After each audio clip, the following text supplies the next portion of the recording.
What is up, fellow nerds, and welcome to Not Your Status Quo. We are live here on Twitch and YouTube, and we're ready to talk some more anime. That's right. Keith and Dave had the awesome pleasure of continuing their journey with Cowboy Bebop. And so exciting. It is very exciting, and as you can see, we are once again joined by the magnificent Sierra, here to regale all of her anime knowledge, help us out through this wonderful little journey. But before we dive into the latest episodes that we all just watched, let's do what Not Your Status Quo does best. Let's get to the intros. Keith, first, how are you doing? And then Dave, second, how are you doing? Finally, followed by Sierra, third, how are you doing? Keith. Well, Douglas, let me just tell you, today was an absolute tremendous day. So I am beyond tremendous. I won't go into the sports ball reasons why I am so excited, but let's just say it was a great day. Dave? Yeah, I it pains me to see that your team is doing so well, but I'm still having a grand day. I spent the last couple hours or last little bit just recapping these shows again, and I love the background we're getting on Jet. But I'll save that for the main conversation. Sierra, how you doing? I'm doing really good. I got my breakfast right here in front of me. It's not negative degrees out here in Nevada. Hey, don't rub it in. And I sold some art, so I'm having a good day. Ooh, nice. And by the way, can I say the art you did for NYSQ album cover is magnificent. Thank you. So good. Yeah. Did you Really say good. nice album cover? Boy, that sounds like some good music. I wonder where we could find that. That's right. You take a look at the description of this video here on YouTube. We've got a link where you can find all of that wonderful music. Please give it a listen. It's so good. It is. It's awesome. It's lo-fi too. Hey, Listeners. is any of my drumming on that one? Yes, it is. Sweet. So it'll be featuring Dave Kinches. Nice. Mhm. Very cool. Yeah, I was going through listening to the music one of these days after our stream. I was clicking through and I couldn't stop. It was so good. Yeah. So I'm sitting there, I'm liking it. I'm like, oh my gosh, it's such a good beat. The drums are terrible, but Well, he is an artist. It's yes. good stuff. Gosh, wow, two artists together, man. Yeah, it's Perfect, gonna be perfect big. deadly combo. Well, Doug, how are you doing? Well, Dave, let me tell you, I am outstanding. I kind of wish I had worn my my T-shirt of I just hope both teams had fun, but it's cold, so I had to wear something warmer because I'm in the basement, and And it's 10 below, so it's going to be colder in your basement. so I am dressed for the chilled weather. Oh my gosh, I was so dumb. I went to Supernatural Brewing last night, one of my favorite local breweries in our area, and they finally released one of my favorite beers. It's called Loki Juice. So good. Wish they had released it when we were watching Loki. Would have been even better, but they finally put it out. I got some, and then like a boss, left the can in my car last night. So now I've got a beer slushy. I mean, that's pretty cool, actually. Never heard of a beer slushy, but there you go, the first. Why not, right? Why not? The way you just said that's cool. That's the same that's cool that I tell my mom when she's like, I figured out the difference between Facebook and email. That's cool, Mom. That's cool. Yeah. I'm completely supportive. Though. Gee, that's thanks. awesome. All right. Well, fellow nerds, why don't we get to our purpose here tonight? Our porpoise? No. Our porpoise, yes, a dolphin. Let's talk Cowboy Bebop. And man, you guys finally got to hear a little bit more about Jet's backstory, huh? Yeah. Well, we got a lot. We got Faye's backstory. We got Jet's backstory. And with Jupiter Jazz Part 2, we learned a little more about Spike. It was 4 episodes that packed in a ton. I mean, we had part 2 of Jupiter Jazz, which was phenomenal. Mhm. Bohemian Rhapsody, which was probably one of my favorite Ed episodes I've ever seen. You know, and then My Funny Valentine, which I did not expect that as a backstory for Faye. That was pretty awesome. And then finally, Black Dog Serenade with Jet. I mean, I watch these in order. Usually I'll watch one and then I'll do some stuff, but I just watched all 4 in a row getting ready for this. And I don't usually do that, but these are starting to drag me in, They were deeper and deeper every episode. they're so good with the character development. I mean, I'm loving it. Well, go. Yeah. I thought you were going to say something, Sierra. Go ahead. Nope. Go ahead. I'm excited to hear what you guys think. That's all. I was kind of like, I don't know, annoyed with Faye in that second to last episode. Like, jeez. And he was like, I like the bet they had. 4-1. She tries to get away with it. And he was right, but he didn't collect because it was a $19 instead of $1,980 $800, it was $19.80. Yep. Well, that was kind of funny. I think she might have a gambling problem. I think she might. Possibility. She spends a lot of time gambling. That's all I know. But what was that dude's name that he went after, that Jet went after in the last show? He was on the prison ship. Fad or the Uday? Uday, that's him. Uday finally tells Jet the truth right at the end there. I wonder, what that's going to do to Jet's perspective throughout the rest of the show. Yeah. Yeah. Well, as in it does affect him, or as in it's not that big. I mean, yes and no. I mean, without giving too much away, what it does is he's able to kind of close a certain chapter in his life, so it affects him in that way. But because these tend to be more episodic, it doesn't affect him so negatively that he's not able to move on with his life. Yeah, it doesn't it doesn't stay with him for too long. It's like he's like, okay, well, that happened, that sucks, but at least now I know. Which is another awesome concept with Cowboy Bebop, is that once they're done, they're done. It's pretty cool. I think that's pretty cool. They wrap up things that way. Well, you kind of got that in the last scene. At least I took it that way when he gave him that cigarette and lit it. Mm-hmm. He almost seemed like, well, at least I know now. He feels better about the situation because now I know what actually happened, and he's like easily comes to terms with all of that. He's like, okay, this is what it is. Yeah. That's how he lost his arm, and it's funny that he blocked the bullet with that same arm. Yeah, what I mean. Well, remember Faye was telling him, you could get that arm replaced. Those surgeries are cheap these days. Yeah, a good thing he didn't. Yeah. Mm-hmm. Had he done that, he wouldn't have been able to protect himself. It's almost become like just a part of him too now. And he's learning that, everybody from his past isn't what he thought they were. Yeah. So it's deep. It's deep in that way. I think it's deeper than most shows we've been seeing lately. I'll say this. One of the and Sierra, you can get ready to go on the attack here.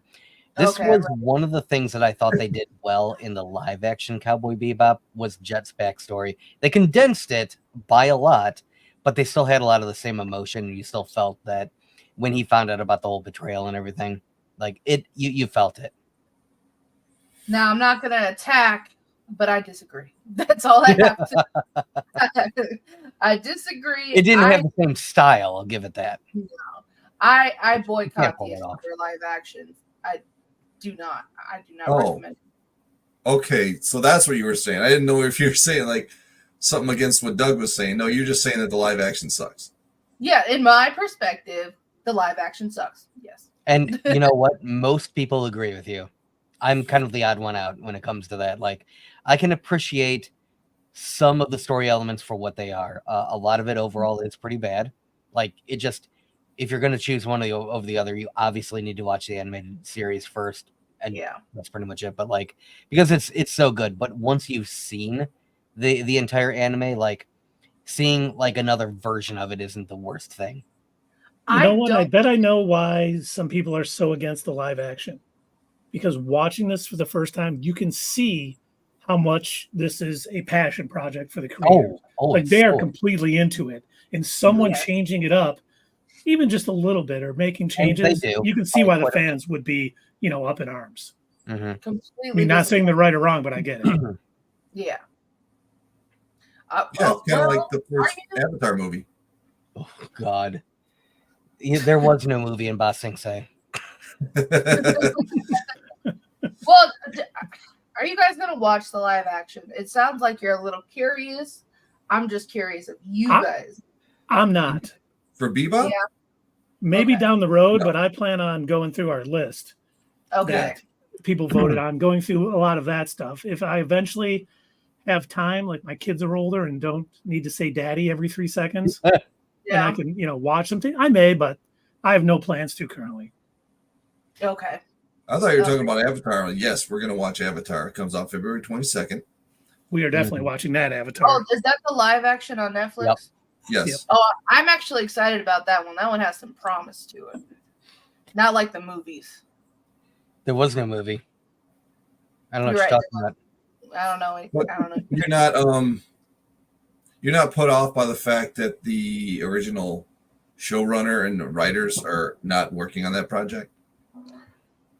Well, I don't know until I see it. That's the best I can give there. I don't know until I see it, but I know from what I have seen, from trailers, from pictures, and all that stuff, behind the scene pictures, it looks pretty promising to me. That's what I know. It looks pretty promising. It looks like they might go the correct direction. I wouldn't be shocked if there's changes. There's always changes, especially when it's a live adaptation.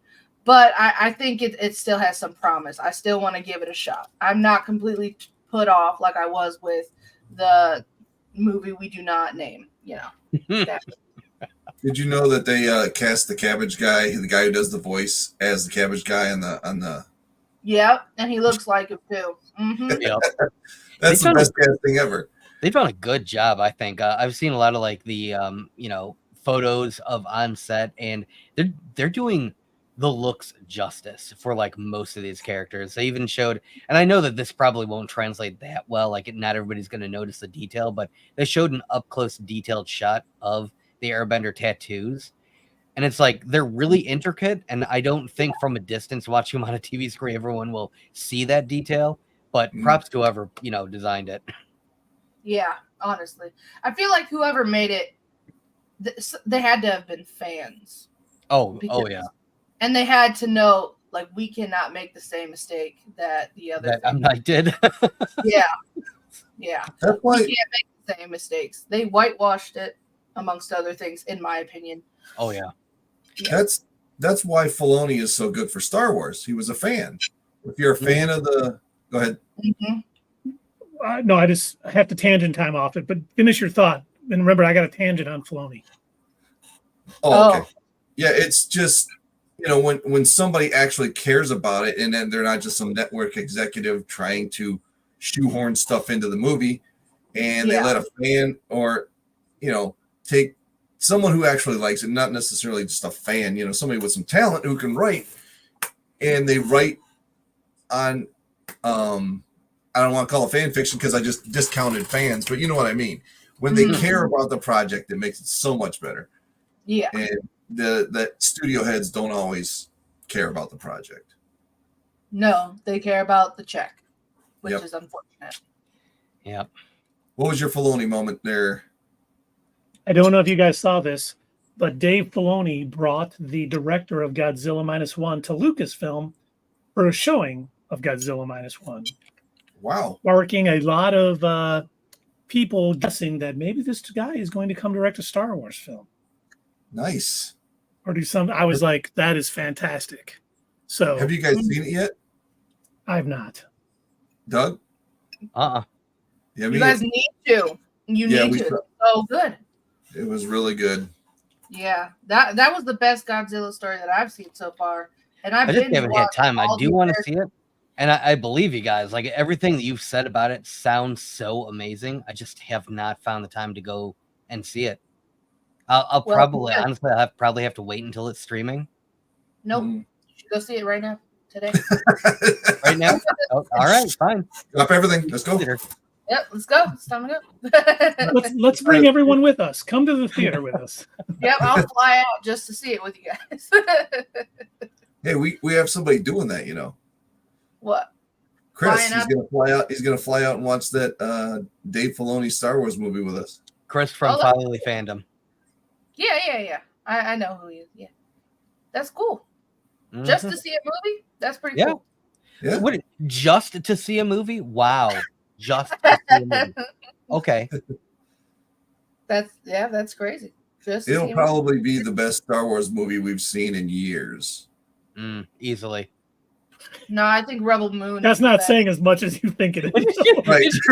Rebel That's Moon. not a flex, man. I will say, I need you to watch Rebel Moon. No. Don't do it, Pierre. Don't listen to him. Don't fall for that trap. I will not fall for it. Do it, Sierra. Watch Rebel Moon. I used to feel your hatred. No, I used to be curious about the bad movies because I'm like, I want to watch it. I want to see it for myself.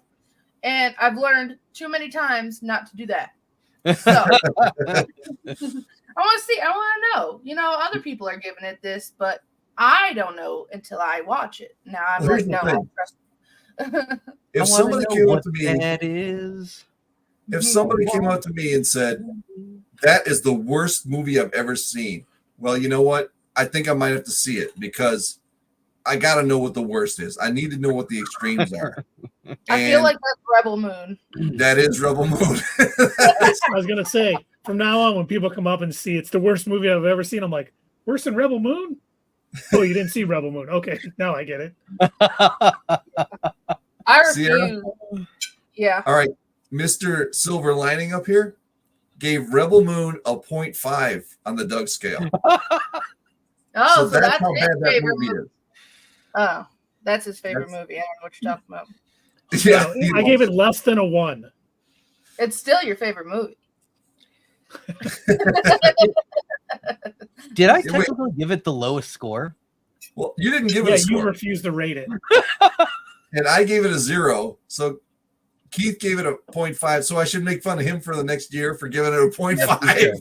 He gave it the highest score. He's the one out of all of you who gave it the highest score. Even so it's daring to give a score to that garbage of a movie. There. It's a little bit better. So we are all in agreement. You're going to make fun of me for 2024. Yes. For loving Rebel Moon. Okay, good. Yes.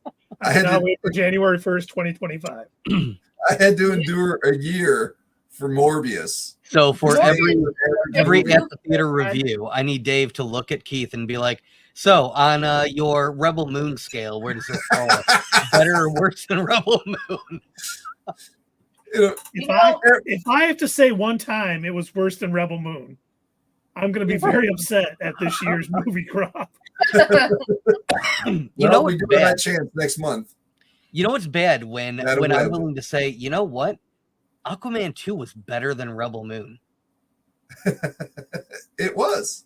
I refuse to see Aquaman 2. That's still the right decision. But if you had to watch, if someone said you either have to watch Rebel Moon or Aquaman and the Lost Kingdom, you definitely go with Aquaman. Yeah. Okay. No. If there's ever a gun in my head.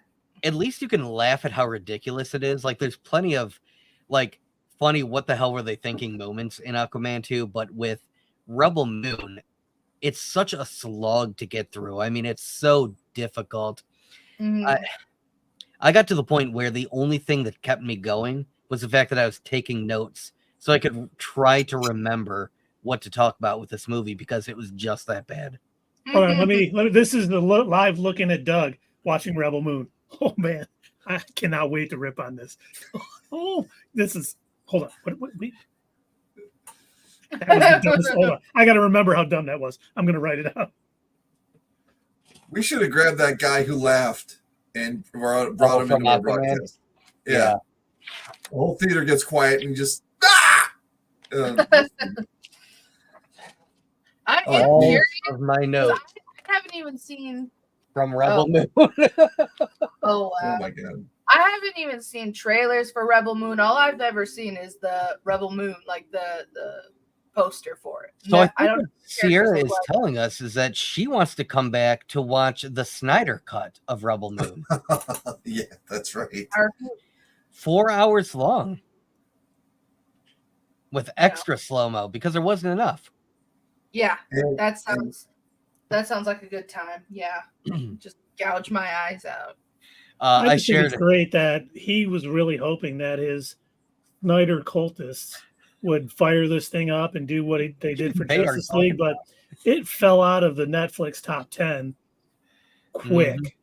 Yeah. And no one's talking, no one's caring about anything. He's still trying to pump it up in interviews. He's like, "Oh man, it's like it's in a different universe. There's all this more great action and sex, and man, it's going to be awesome. I can't wait for y'all to see it." And people are like, I don't know how he could have possibly thought he could do that. His rival Star Wars, that's been a going franchise since the 70s. Like that's just ridiculous. That's how you should have known that movie was not going to be good, because what he has going against him has years of backing. That's just ridiculous. He pitched this idea to Star Wars, to George Lucas. Yeah. And he said no. Yeah, of course he said no. I mean, you know why if you saw it. I would even be willing to go out on a limb and make this statement in front of all of you and our audience. I am willing to state that Rebel Moon is even worse than the worst of the sequel movies. I agree. I would rather watch Rise of Skywalker than Rebel Moon. I despised Rise of Skywalker. I thought it was one of the worst made movies ever, and Rebel Moon is still worse than that. I'm gonna be honest with you. I used to like Star Wars. I binge watched them too, and when I was getting into them, I binge watched them. I was excited, and then I saw the last 3 movies, and I was like, I don't care about the rest of the universe anymore. I don't care about any of the prequels, or I don't care about that because of what it led up to. That is disappointing to me. You're saying the ending just destroyed the entire story for you? Yes, because I know what it's leading up to. I would be more intrigued if the ending was good, because I know what everything is leading up to. I know what they're tying into, and it's not intriguing to me anymore. Whereas, it's kind of like how Game of Thrones. Yeah. Like House of the Dragon. I'm interested and I'll watch that because it's actually very good. But when they reference future things, when they're talking prophecies, I get kind of disappointed. I'm like, I know how that turns out, so it's not that big. It's not as big as they're making it out to be. Maybe it's an alternate universe. Huh? Maybe it's an alternate universe, and they'll come up with another ending for it. Oh, that would be ideal. In all speaking of an alternate universe, this might excite you guys. I know how big of fans of The Big Bang Theory you were. You do? They canceled Young Sheldon. Oh, that's I know. Oh no. Was anyone really watching that though? Apparently not, because that was the reason why they canceled it. It just wasn't getting viewers. Yeah, I thought TV. But don't worry, there's hope for you guys, because they're making a spin-off of Young Sheldon, which was already a spin-off of The Big Bang Theory.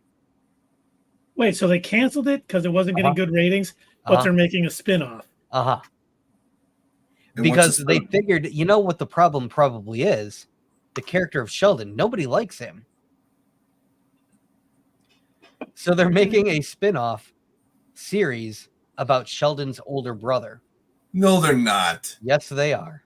They don't need to do that. They can let it go. They didn't. These Hollywood companies don't need to do a lot of the things that they do, and yet they still are. Okay, back to the anime. Well, wait. I will say one more thing about Sheldon. The only good thing about that show was that Ming-Na Wen was his teacher. Fair. That's it. I didn't even know that. Now there's something a little more positive about the Big Bang Theory. Yeah, see? Always got to finish it with the silver lining. That's Thanks, right. Dave. All right, go ahead, Now- Sierra. Okay, so what was I saying? Well, We're bebopping. have you guys decided what's next? I don't remember if you guys decided or not officially, or if you're going off on your own. I didn't remember. That's my question. What Doug came up with one that we're going to do that's a little more lighthearted and Yeah, like 12 episodes. I can't remember the name of it now. it's on Netflix. It's called Uncle from Another World. Yes. Oh, okay. Have you seen it, Sierra? I know about it. I haven't really got into that one, no. Because I watch You can watch it with us. horror anime. I watch shonens and horror anime more than I watch slice of life anime. But I will watch slice of life, but not as many as I will horror, sci-fi, or the serious ones. So. Yeah, this is definitely more of a comedy goofball sort of slice of life thing. It's the reason why I had put it, if you guys look at the booklet, the reason why I put it under the reverse isekai is because it technically falls under that. It takes place after this guy comes back from his adventures in another world. Uh-oh. We got a Gilbert Gottfried, by the way. What? We got a Gilbert. Who did that? We've Oh, got 5 minutes of Gilbert Godfrey at this time. Who the heck would want that? You're all crazy. You know that? Thank God my kids don't have school tomorrow because they're hearing me yelling downstairs right now and going, "What's wrong with Dad? I thought his team won today. Why is he so upset?" Are you sure you want to show them this? Yeah. All right. Okay. What? Sounds like Sierra ain't sold yet. The person who said, "Let them watch Attack on Titan next." And everyone has said, "Are you sure about that?" No, I'm only saying because I could tell already what kind of like slice of life anime this is going to be. And it's only 13 episodes. It's not like yeah. And it's not like we got 10 more episodes of Bebop to get through here before we get to that. So yeah. No. I do it. I haven't seen it. I can't say anything. I can just go off my knowledge of anime and go off what I'm seeing right now, and I can tell you guys it's gonna be good, I assume, but it's also gonna be a little tropey. It's very tropey, but I figure, you know what? I'm ready to. I think it'd be good to toss them into the deep end with something funny. Okay, you guys, that's just fair warning. When you go into it, keep an open mind. That's pretty much all I have to say. There's a lot of tropes. I like the news feed at the bottom, by the way, Doug. That's pretty cool. Oh, thanks. Yeah, that is cool. It really is. It keeps reminding me that I gotta keep yelling at you guys. I don't even know why I should be yelling at you, but thank you, NYSQ, for deeming that in, because now I get to go crazy. Thank you so much. Here he comes.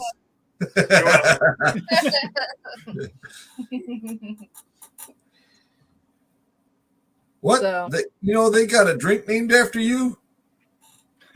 I don't think that joke is appropriate for this stream. Have you guys looked at the pictures for this next anime? No. For the one we're suggesting? I'm requesting that you look it up and come up with your own, speculations. Uh-oh. Oh, boy. Well, I don't want it to turn you off. Watch it. But I'm just curious what you guys think off of first looks. That's all. What's it called again? My uncle from another or uncle something? From Another World. Yeah. It's so tropey, but it's so great.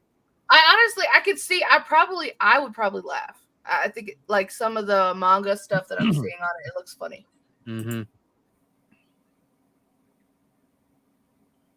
I sent them a clip from like the first episode. Yeah. Did you guys watch that? I don't remember. I did, but I don't remember anything about it now. I mean, I did, but I don't remember a thing about it now. I'm glad the banner is going across the bottom because I almost forgot. And Sierra would make me do it for another 5 minutes. Absolutely. Absolutely. Absolutely. Oh, I said it. Absolutely. You doing absolutely, Sierra. I did it. I did do it. You know they got Funko Pops for that show? I Uncle didn't from know Another that. World? Yeah, I'm looking at one right now. That's crazy. Yeah, I'm looking at it too. Dave's already ordered 3 of them. I have. I'm sorry. No, you need to order the One Punch Man ones because they look exactly like you. On the days I shave. Mm-hmm. Well, I think what's one of the best parts about the Uncle from Another World anime is it treats this like fantastical other world. Well, Uncle does. He treats it like it was so mundane and just whatever part of his life. And the only thing he's excited for is to get back and like play Sega Saturn. Oh, that's right. That's what you were telling us. Yeah. Yeah. So who won the war? Sega Saturn or Nintendo? Right. And his nephew has to be like, Uncle, Sega doesn't make consoles anymore. And he is so crushed by this. And that was one of the first scenes that I showed you guys from that little intro clip. He is so crushed by this that he uses a memory erasing spell on himself to erase the knowledge that he just learned that Sega doesn't make consoles anymore. That is unfortunate. Now my 5 minutes is over as Gilbert. I don't know if Well, you heard you the didn't alarm use go it off. right. You didn't use it correctly, so do it again. No, I'm just kidding. Now, it looks like I know we've really tangented off of our main topic tonight, just less than a half hour into the show. But yeah, I noticed. It looks like they still got the tropes. They got the the females drawn the way they are in anime. Oh, yeah. I wonder who characters would that be? His niece in the show, probably. Nope. No. Okay. That is the character. That is the elven character named very creatively Elf. Nice. Yeah. Because in the entire time that he was in the other world, he never bothered to learn her name. Like Blood Axe. Nice. Very good. Yeah. I also see an anime with the uncle running behind Sonic the Hedgehog. Yep. Yeah. All right. He is, like I said, he is obsessed with Sega and Sonic and everything to do with it. All right, that looks funny. It's kind of like a Sega anime then. Wouldn't you consider? It's totally not sponsored by Sega. What? Does he find out that Microsoft has a console now and he goes completely bonkers? So they never mention that, and I assume that's because the Xbox actually isn't popular in Japan. Yeah, I actually just learned that the PlayStation and Nintendo is the most popular, and then it's PlayStation, and then it's Xbox. So that's on Crunchyroll as well. Yep. Wait, is it? I actually didn't know that. And I noticed you haven't been using my Crunchyroll, Dad. No, I'm just kidding. I don't really know. I haven't used your Peacock yet. Cowboy Bebop. It's on Crunchyroll, but I think it's on Hulu too. It's on Hulu. Yep. Okay. Yeah. Speaking of Hulu, tangenting off of our tangent time. I went to go back when I was watching Echo with my dad. I told him, go ahead and turn it on, and he had seen it on Hulu, and so that's where he went because that's where he remembered seeing it. Mm-hmm. And so that's where he went. I'm like, okay, well, that's no big deal, whatever. And he went to go try on the last 2 episodes. Even if you pay for Hulu with no ads, the version of Echo that they uploaded to Hulu has moments built in for commercials. And so it'll fade to black and then fade back in where there was supposed to be an ad, even if you've got the no ad version. And I noticed that. I'm like, well, that was kind of weird. I thought, okay, well, maybe that was just an odd part of the show. And then it happened again. I'm like, I know what they're doing. They created an alternate version for Hulu meant to show ads. For ad breaks. Yeah. I couldn't believe that. I was like, God damn, this is... And it kind of takes you out of the episode because they put them in such weird moments. You can I tell don't the know. episode is meant to flow and not meant to break at certain points. Sierra, did you ever finish watching it? I have not. No. Charlie watched it, and I had a conversation with him. He didn't like it. Really? Charlie seems to hate everything, though. He is not one. He's like the anti-Keith. He is my exact opposite. Because when I look for the positives. Well, no, because Dave still likes things. Charlie looks for the bad in things first, where I look for the good in things first. Oh, is Charlie like critical he, drinker? He No, is. Charlie. No. Charlie's Brainiac Baseball. Yeah, I know that, but I said, is he like the critical drinker? No, he there are things he likes. I think he has superhero fatigue, but I didn't view this as a superhero show. I really didn't get that feeling. Just she kind of is a superhero when she gets those powers, but it didn't have that kind of a feel to me. This show.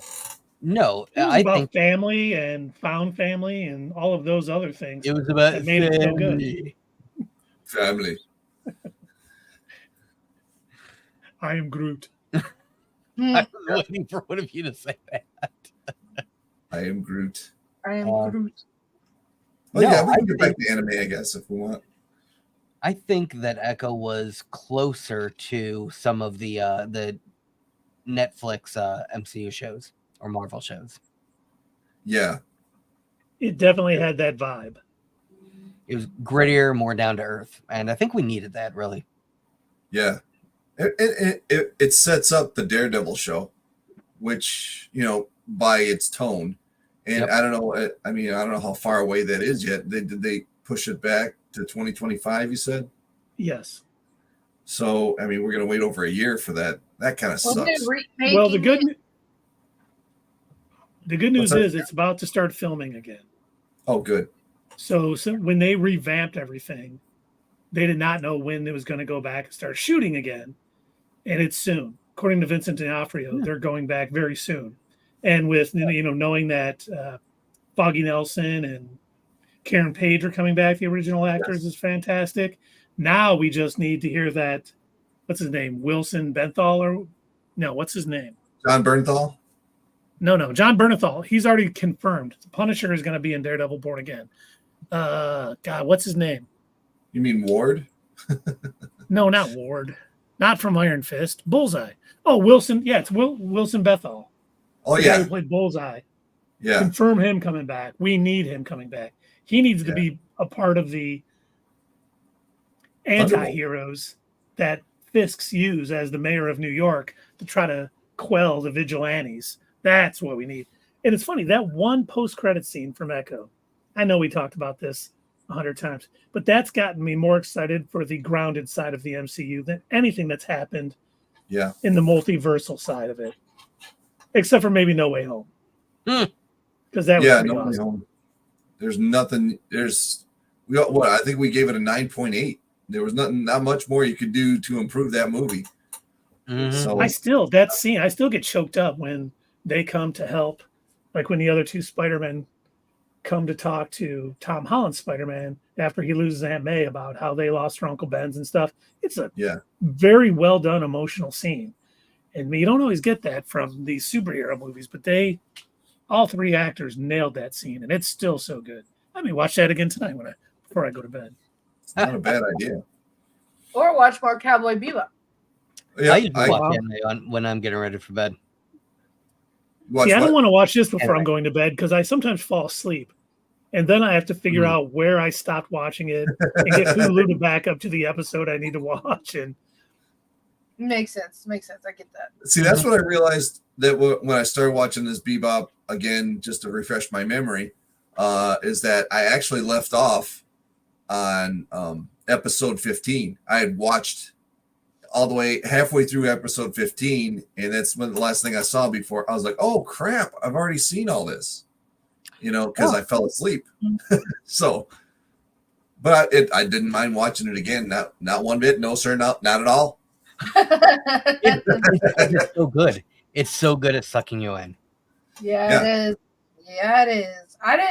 It took me a minute the first time around. It took me a minute to really get immersed in the story though, because I guess to me, I thought that the beginning was very draggy, but that's because I didn't understand, what was going on first. I really didn't have any interest in watching it until I watched it. And now that I've seen it, highly recommend to everybody. Well, and it's little details I think they handle so well. Like when Spike got shot at the end of episode 12, I was like, how are they going to work that out? Because that could be an annoying part. He gets shot point blank and he's just fine. But when he's like, tranquilizer bullet, I should have known. And that made sense. They have a history with these people. Obviously, him and Vicious are opposite, but I forget the guy's name who shot him and broke that whole thing up. Was it Vin or no? Lynn. I think it was Lynn. Yeah. I thought that was a great way to handle it. He took him out of the scene without hurting him necessarily. And the writers obviously had this entire thing mapped out, and they are just sprinkling in this information where they can. And I'm sure I honestly cannot wait to watch it again, because knowing you guys while you're watching it again are like, oh, I noticed something I didn't notice before. Obviously I'm not going to notice that because I haven't seen it. But man, as things happen, I'm just like, oh. Oh, well, when you guys finish it, I'm letting it all go. I'm saying it all. I'm saying everything I noticed. Good. Good. Yeah, we want all the deets, man. It's gonna be good.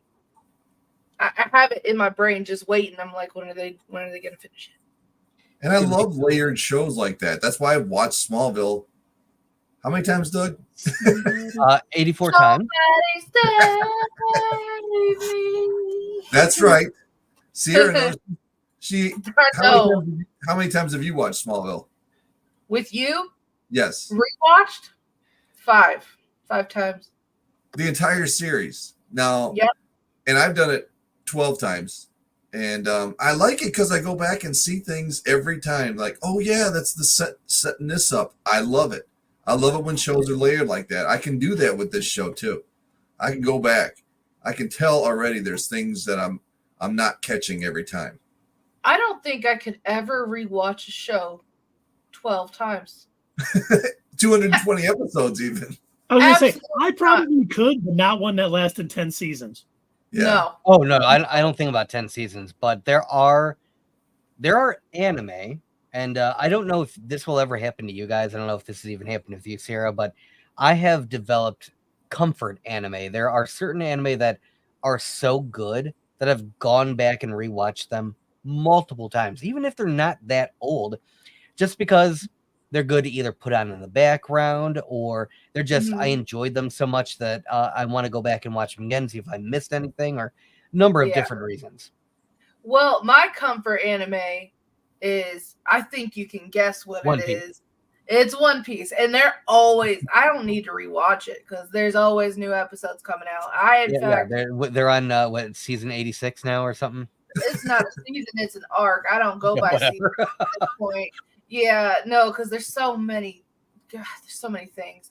And voice actors are going to die out and they're going to have to replace them. I know there's over 1,000 episodes. Recently, he said it would take about 8 more years until it's finished. Oh, the God. anime.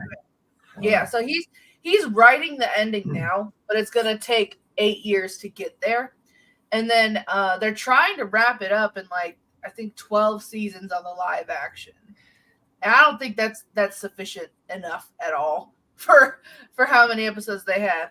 But what I was going to say beforehand was I usually try to stop. I'll stop watching it. Like right now I'm on a hiatus of watching One Piece because the Wano arc just ended.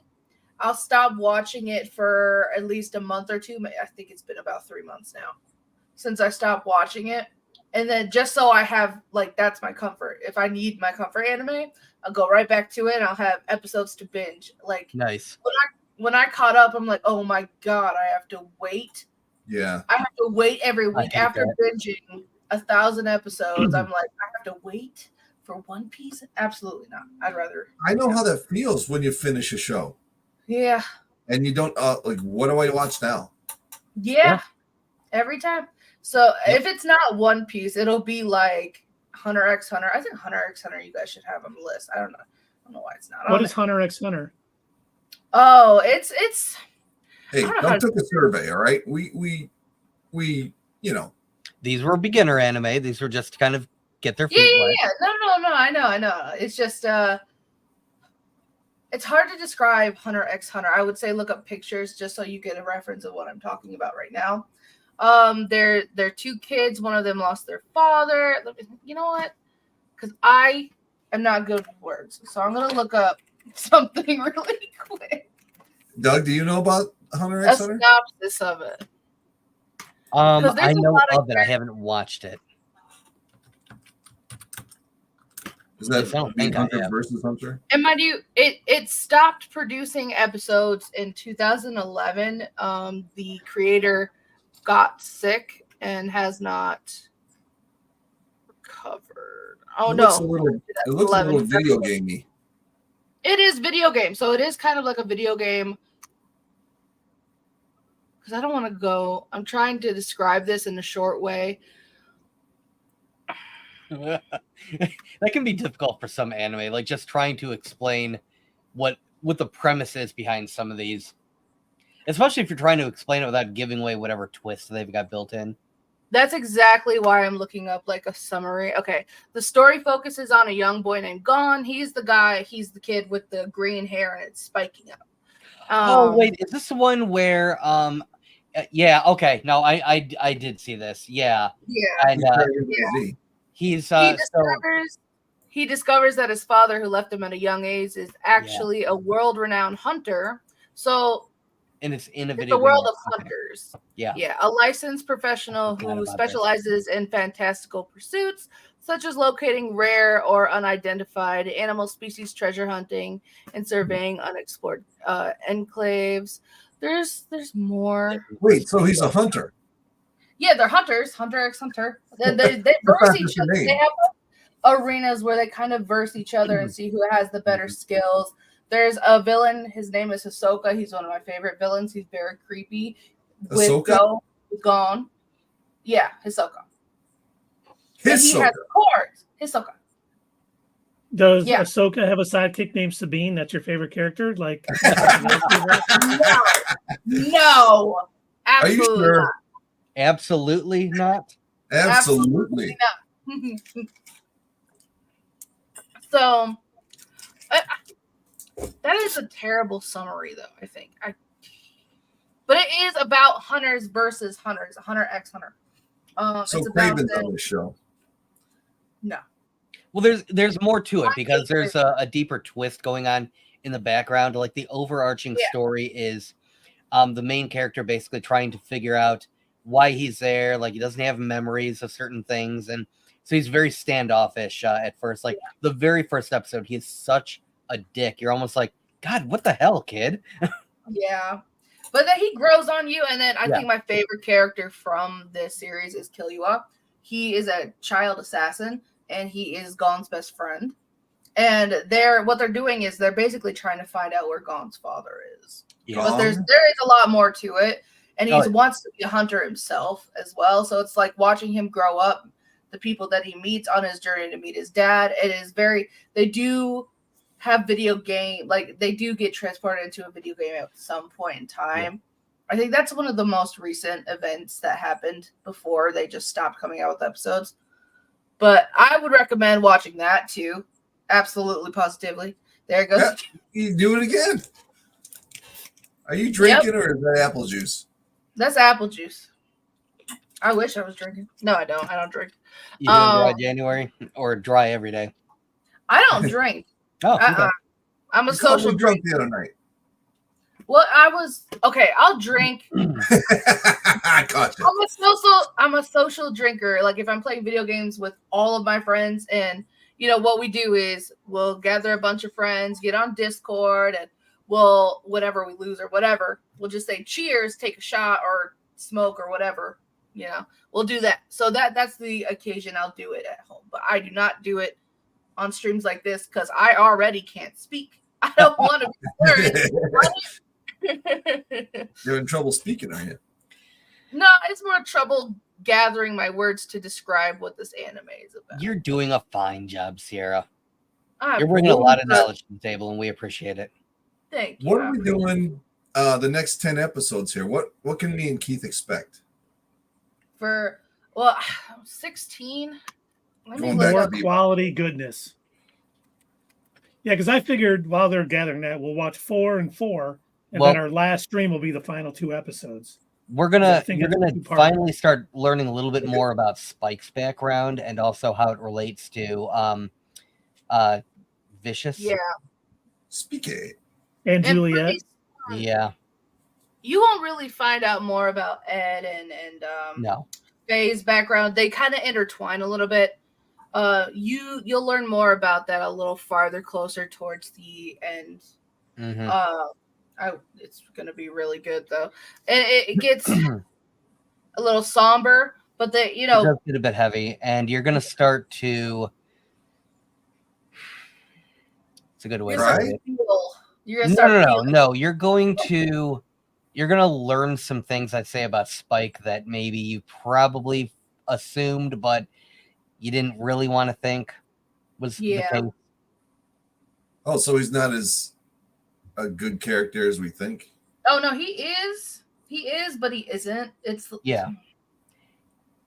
that complex. He's that guy. He's complex.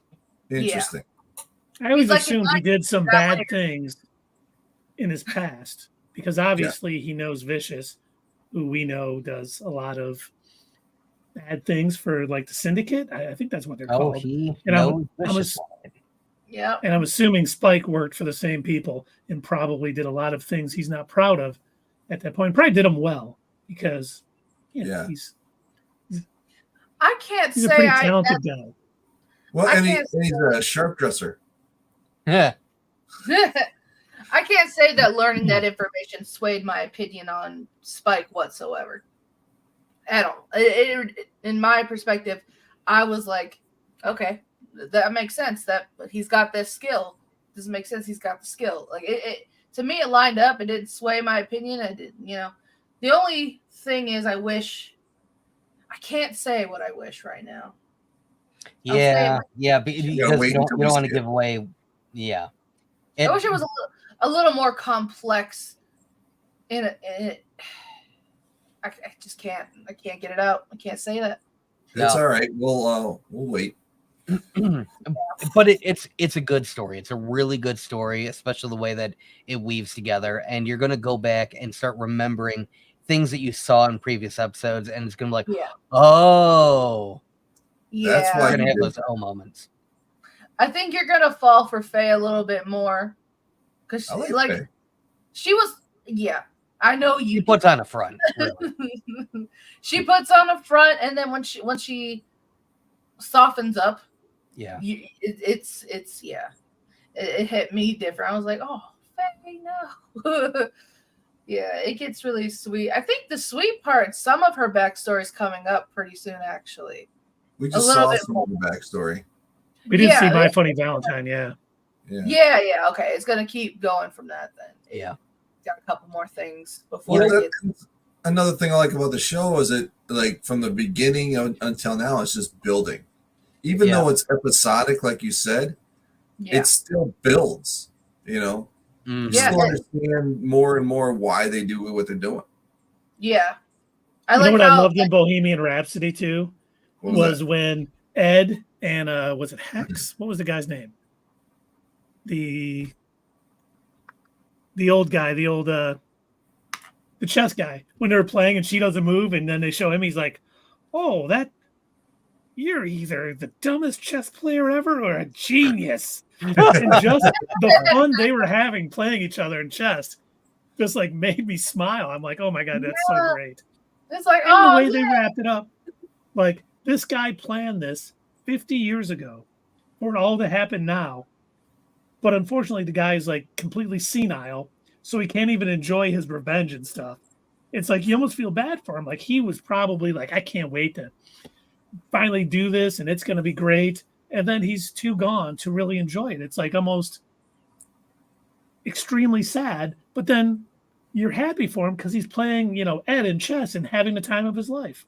Yeah. It's like he's almost finally getting that joy he wanted out of the revenge, but it's in a totally different way.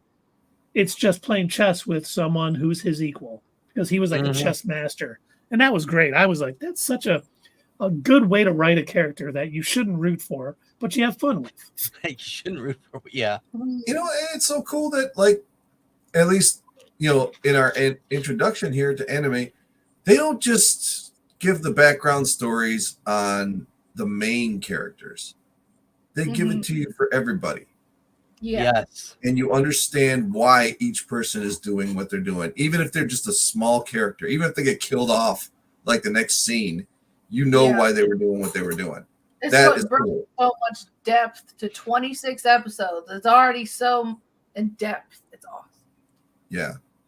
That's what I like about it. I wish they had more of that writing in, like, in the Marvel movie. No, I mean, not the first three phases of the Marvel movies, but at least the stories they've been telling lately. I wish they would go a little more deep. You know what I mean? Yeah. The thing too I liked about that, I was laughing in this episode where it's like, when Spike's like, what do you mean these people didn't know they were working together? Oh, you download this starter guide on how to be a criminal or whatever, and it walked him through all these steps for it. And he's like, and she's like, of course the site's already down and no longer there, so we can't trace it that way. I'm just like, oh, that's hilarious. Step one, do this. I'm like, oh my god. Step 1, get a crowbar for you. Step 2, buy an illegal gun. Step 3. I think I'm just excited for you guys to finish it and get your full rating. But I do want to, like, compared to the movies that you usually watch, how does this register for you guys? Is it better, worse, more enjoyable compared to what you're used to? Is it like, I know you like it, but comparing it to what you're used to watching, how does it register? I think that's the right way to ask that question. I mean, right now, I think it's pretty high. I've said this before, and I'll say it again. I compare this to The Expanse, because The Expanse did such a great job. Every character had a backstory, had their own sort of personality and wants and ways to handle situations, and it always played out, according to their character. And this kind of does the same thing. Now, The Expanse did it over like 5 seasons, so it really had more time to cook with these characters and learn more about them. But this is right up there. I did not think I was going to like this show as much as I am. I figured I'd be like, oh, it's pretty good. But I am like, this is one of my favorite things I've watched in a long time. They just do such a great job with all the characters, the writing, the stories are interesting, and the stories are different every time. They're not always just the same ones over. Oh, we're looking for a bounty and they almost got away, and, rinse, repeat over and over again. It's always, and even just silly stuff they throw in, like, oh, I added an extra 0 on that bounty. It's only like $19. Yeah. Just little things like that they throw in are just great. Yeah. It's something I've not seen something this good in a while, and I'm loving it. Okay. Yeah, I agree. It's just like they took the time, like Keith was saying earlier, like they had this planned out. They had the idea for the whole season. They're not just like going from episode to episode saying, all right, what do we do next? No, they started off with an idea, a full idea, and they're playing it out. And I really like it that way. I like closed-end stories, but I like the closed-end with maybe just like something hanging at the end where they can actually go on and make something else from it. You know what I mean? Yeah. But when you can tell a complete story, it's so much better than, for example, the sequel trilogy from Star Wars. I think they had an idea what they wanted. Concoction. Yeah. I think they had an idea when they did The Force Awakens. I actually like that movie. They had an idea where they wanted to go with it. The problem was, I don't think JJ did. I don't think he really had an idea. I think he had ideas for that movie, and then he figured, all right, I've set up my mysteries. I'm good. I can walk away. And because I truly do not, to this day, I do not think JJ, if you were to corner him and say, all right, you said, you set up this main evil character, Snoke. Who is he? Where did he come from? How did he get in charge of the First Order? How about Doesn't we matter. don't say any of that? Okay. Oh, we just skip all that and kill him. And That old lady, she had Anakin's lightsaber. How did she even get it? Good story for another time. never addressed it and never came back. Anyway, that's what this anime is not doing. Right? Yeah. They're covering When what you they whatever they plan set up, they're something covering. out, look what you can Yes. accomplish. And it's Yeah. so much better. So much better. They can learn a lot from anime. And that's Oh, why I feel like with some of these movies, I'm like, there's no excuse that it's this bad. There's no excuse that there's so many plot holes. Because there's a prime example of getting your story out. Bless you. Bless you. Bless. Well, and it's so. Oh, excuse me. So, Are you allergic to talking about the sequel trilogy? I understand. What I'm saying was, there's no excuse for bad story writing. There's no excuse for bad editing, especially when you have the funds, you have the money. There's no reason. There is no possible reason that there's so many plot holes. There's no reason that the acting is so bad. You can't relate to the character. If you need a refresher of the education that you guys had before you came into producing movies, writing movies, everything, go watch Cowboy Bebop again. Go watch some anime, because there's too much money invested. There's too much education. There's too many resources to go off of to come up with a crappy story. That's why I'm very disappointed. Like, the movies that are coming out recently aren't good. They're not entertaining to me. That's why in my opinion, I feel like most people would prefer to watch anime over regular just live action TV shows. Not all live action TV shows and movies are bad, but you get what I'm saying. There's just like a lot of like live action adaptations. There's no excuse for it to be that bad, such as the movie that will not be named.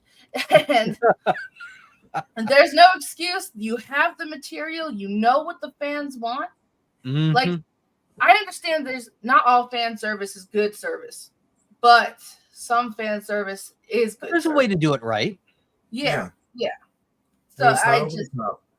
it's disappointing when I'm excited to see a movie and then I get optimistic. I'm like, oh, this is going to be different. This is not going to be like all the other movies that have let me down this year. And then, my boyfriend NYSQ, he's like, no, well, I expect it to go this way.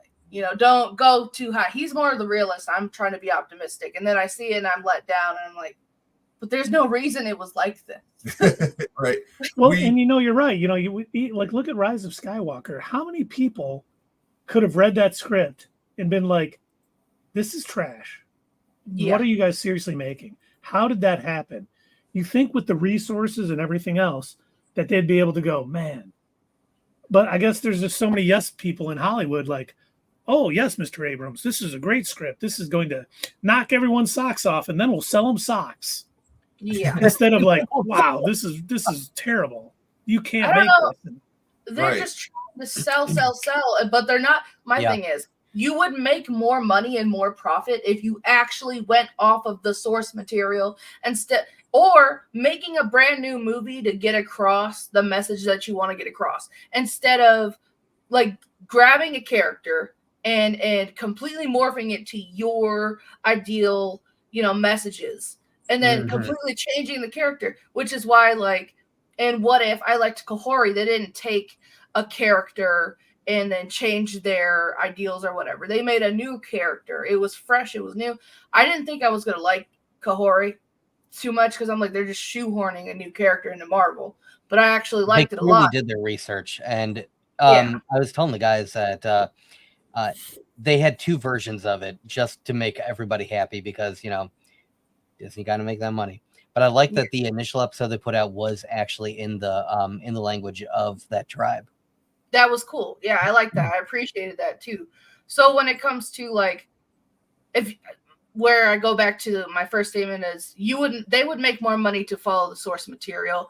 If they want to push a narrative, they should create a new character, a new movie, a new storyline, and not essentially piss off the fans. Just I understand it's got a lot of following, and you're trying to make, you're trying to get a message across, trying to get all this money out, whatever they're trying to do, but it's not working. At the end of the day, I guess you got to ask yourself, who were you making this for? Exactly. Right. Who is your audience? I mean, like, I'm not trying to like toot our own horn or anything, but we ask that a lot. When we're deciding what topics do we want to talk about, for our live stream, what kind of video do we want to put out? We need to ask, okay, who is this for? Who is our audience? Who's going to watch our stuff? No people who are interested. And you know what's nuts? As soon as we started doing this introduction to anime, I saw 2 other channels were doing the same thing. I noticed that. Yeah. It's really weird. And they were doing like the same kind of premise where they're, putting together a list of, okay, full disclosure. I think I said this when we first introduced the idea of like putting together the poll. I did see a TikTok of, what's his name from Creed and from Michael B. Jordan. Yeah, Michael B. Jordan. I did see a TikTok of Michael B. Jordan giving what he thought were intro anime, and I disagreed with him completely. And that's what gave me the idea. So I saw that, and I'm like, oh, no. I would never, like, to a new person who had never seen anime, like, and my initial thought was, if I were to tell Keith and Dave, hey, I want you guys to watch some anime, and I'm going to tell you, go ahead and watch Dragon Ball Z, I'm going to be like, no. They'd be like, what the fuck is wrong with you? That's a lot. That's like, you say that a lot, but on Michael B. Jordan's list, he had One Piece, and as soon as I heard that, I'm like, what? You're wrong. Nobody's gonna look at, especially going in. No one's gonna look at that and be like, yeah, let's watch 1,000 episodes of anime, which I have no idea, about anime. Let's just watch 1,000 episodes of it. No, that's not how it works. And then for Dragon Ball, it is a lot of people's first anime, but that's only because they grew up watching it. Right. It was the time that it came out. It was one of the first anime that was like put out and dubbed and was available for an American audience. And it was like Dragon Ball, and then eventually it was like Pokemon and Yu-Gi-Oh, and it was like stuff like that. It was already like first stuff. It was already being broadcasted at the time. It wasn't like it had acquired a whole bunch of seasons that you can watch. It was just already, it was being released, and you watch it on Sundays. So his list makes sense if you were growing up back then, but not today. My first anime's experience was mostly shonens and horror. I think that's why I stick to it now. I think my very, very first anime that I ever that got me curious was it's a fairly new one too. The 7 Deadly Sins on Netflix. That one's a really good one. I would recommend it at some point. Not, at some point. That one got me into it. That's fairly short. It's still releasing, and it's on Netflix. And then Tokyo Ghoul. Hey, how much are they giving you to say Netflix there, Sierra? They should be giving me a lot. But Tokyo Ghoul, that one's different. I would wait for that one. I was just kind of like, when I got flustered into it, I got thrown into anime, and it worked, but still, I don't know. Are you guys gonna ever do shonens at some point? I think we'll get them into that eventually. Okay. Because what are shonens again? Shonen translates to for boys, but what shonen is? I see no boys here. What it means is for males, technically. Yeah, but it's more like action. It's like anime. A lot of fighting anime. It's a lot of like when Sarah and I were going back and forth talking about a lot of the tropes. You'll find a lot of those tropes in shonen anime. That's where I think a lot of them started out. Even is just like where it became normalized, and then other anime sort of picked up on it. But whenever we were talking about like anime where you've got like the 10-minute intro to fill you in on what happened in the last episode, and then you've got the actual episode itself where you've got the good guy and the bad guy, and they're just talking while standing in the middle of the sky because I guess they can. And then then you've got like the end of the episode and everything, and all in all you get maybe 10 episodes of actual content or 10 minutes of actual content. Yeah. And they have sites where you can they tell you what times to skip to. It's just hard to find those sites. But if you ever want to watch it, if you ever are so inclined to watch it, that you could find sites where you can get the exact timing, like skip this amount of time, and then we'll get to the fight. But also that's one of the things that like comes with shonen is like as sad as it sounds to like say that, like I hate to admit it, but there's so much fluff in a lot of these where you have to know, okay, this is what to watch, this little segment, then move on to the next episode. Skip these next 3 episodes and then yeah. But I mean, let's say I saw Demon Slayers on the list. Whenever you guys watch that, it's really good. That one is the shonen. That one, I guess it is, but it doesn't have a lot of the same tropes. So yeah, that's what I was about to say. It doesn't have a lot of the same tropes. They'll discuss what they're going to do. They'll like figure out their moves, but they're doing it as they're fighting, and it's a lot faster than Dragon Ball ever was. So I will say that much. They'll just like instantly, oh, I see you're doing this. Well, I gotta do this to get you down. And Now, one thing I do want to mention, speaking of shonen, one thing that I appreciate about a lot of the shonen from mid 2000s, maybe a little bit later on, that was all still a lot of it was all still hand drawn. The 80s anime is the best. The 90s anime is looks pretty good. Like one thing that I love about Cowboy Bebop, it still looks good. It still looks really good. Like you can sit down and watch it and it's like, God damn, that was some effort. That it's so stylish. Yeah. Nowadays, a lot of modern anime, some of it you're gonna have to be like, you're gonna have to either accept it or just be like, no, I don't want to watch this, because they make use of cheap CG a lot of the times. Yeah. And I don't know, like, I mean, we're talking PlayStation 2 era like levels of CG. It's just ugly. Like they're almost like claymation animes, and I don't watch those. If I see if there's even a little bit of it, I will not watch it. I'll turn it off. I'm like, you could tell me this is the greatest anime in the world, but it's claymation looking like I'm good. I'm good. There was one that I had to turn off recently. I started watching Wallace and Gromit. No, I was watching let me check the playthrough first. Because the premise sounded good. Yeah. Did you hear about that?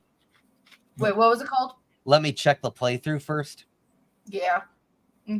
So the premise sounded interesting. It was another one of those.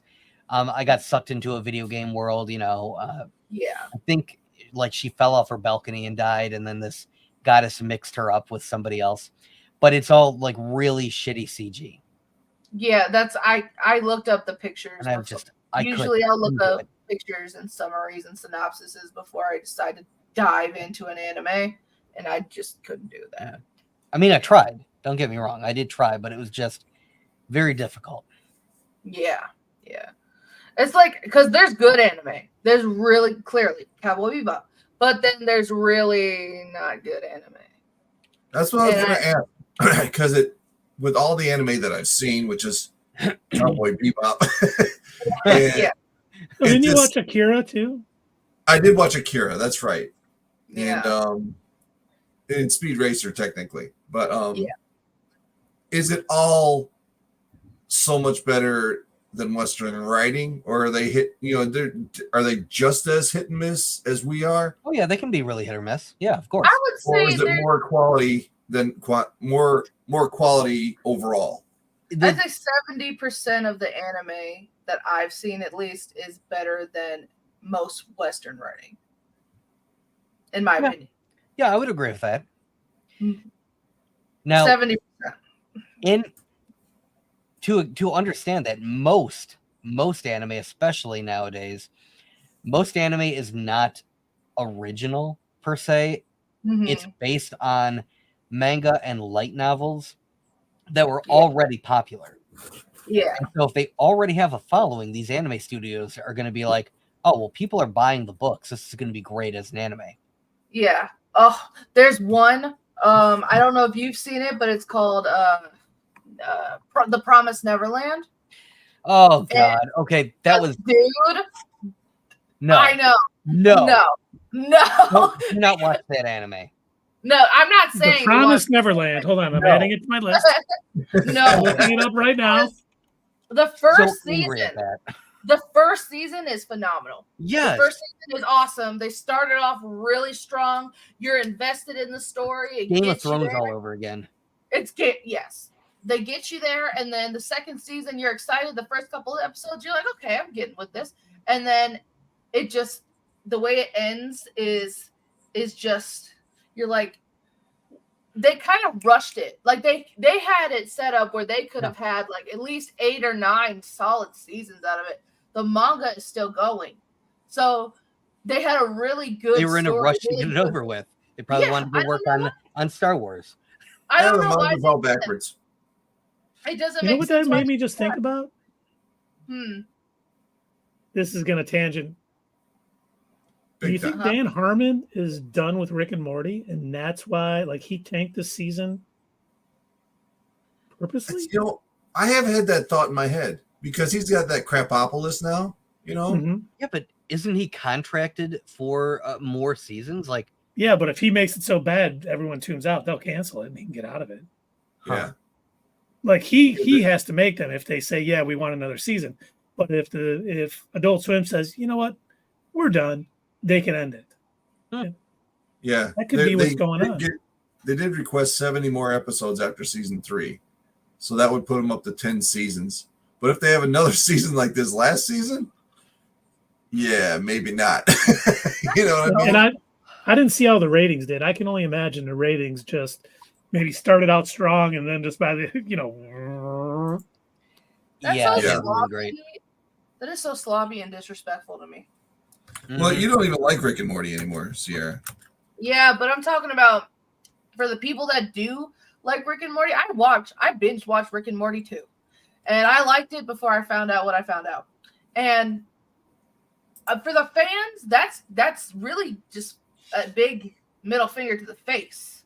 If you're gonna make a crappy season just to get it canceled, I don't know. You should show effort and appreciation to the people that are giving you your money.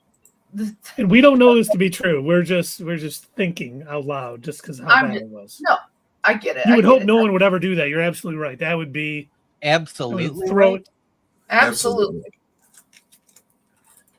And I'm looking it up. It says ratings are down 33% from season 7. I know you guys were making more of a blanket statement rather than like this is what's happening. But in all honesty, I wouldn't put it past him because of my own opinion on him, I guess. Yeah, because he made that thing with the doll that you don't like. I mean, I don't like it. It's not child friendly, so we can't discuss it on this show. None of their Hero stuff was child friendly. It was all very adult and very experimental. I don't think it was it was only intended to make them laugh, I think. I don't condone anything like that. Okay, I will say anything like that is not funny to me. Anything like that is not funny. It's almost the fact that you think it's funny tells me something about your character. And that doesn't fly with me. Saying that too. Dan Harmon. Dan Harmon? Okay, because I was going to say, I didn't think it was funny. I just didn't, I wasn't as offended as you are. No, it's just the fact that anyone looked at that and was like, oh, this is hilarious. Like, the fact that he thought it up in his mind, the fact that it formed in his head and he's like, this is going to be a good idea. That's a red flag. That's the biggest red flag. And then watching Rick and Morty and seeing the same kind of tones afterwards, like I said, I like Rick and Morty. I binged it, but seeing the same tones as that first episode, as that pilot episode, and thinking about it, like I'm a critical thinker. I put pieces together. I'm a conspiracy theorist. Maybe I shouldn't be putting pieces where they shouldn't fit, whatever. But to me, it's the same person, same type of jokes. And that says something. It's alarming to me. Okay. It's not funny in any sense, and they did do it in Rick and Morty. So once I realized that and I saw that, I was like, I can't support this anymore. Well, it was one episode. in season It's not one. about. It's not one episode. There's multiple different things throughout the show that I just they're little things, they're nicks and crannies, but it's enough evidence for me to realize what kind of guy he is and to not want to support him. You can't separate the art from the artist when it keeps coming up. Oh, we just lost Sierra's feed. Oh, we're putting down Rick and Morty on this show. Can't put down Rick and Morty on this show. I'm You Except just for last season. You're All allowed to. opinions are welcome, Dave. Yeah, I mean, I'm I gave Rebel Moon a 0.5. that's right. so, yeah. Speaking of which, Keith, we are going to need to talk about your ongoing employment with Not Your Status Quo. Yeah, that was way too high of a rating. I'm sorry. Thank you, I. I knew this was coming. But sorry to down the show just a little bit there. Went on my own tangent. That's all right. Family Okay, time we do is it all the for. time. These guys have basically an unwritten rule where I'm not allowed to talk about Wonder Woman 84 anymore. Yeah. We could go down some dark alleyways if we picked our, if we just said, all right, and one day we're gonna do a Wonder Woman 84 back to the I think one day back you to should the make editing room. plus show. One Wonder It's gonna Woman- be like an 8-hour show. Wonder Woman 84 couldn't be saved if we went back to the editing room. We would need to go back to the writer's room for that one. I didn't hate it. I just didn't like it. I don't like any DC movies. No, stop there. Stop there. Let me give you one of the reasons why Wonder Woman 84 was the worst thing ever. No. I mean, you don't have to tell me. I get We'll it. be here until 4 a.m. All right.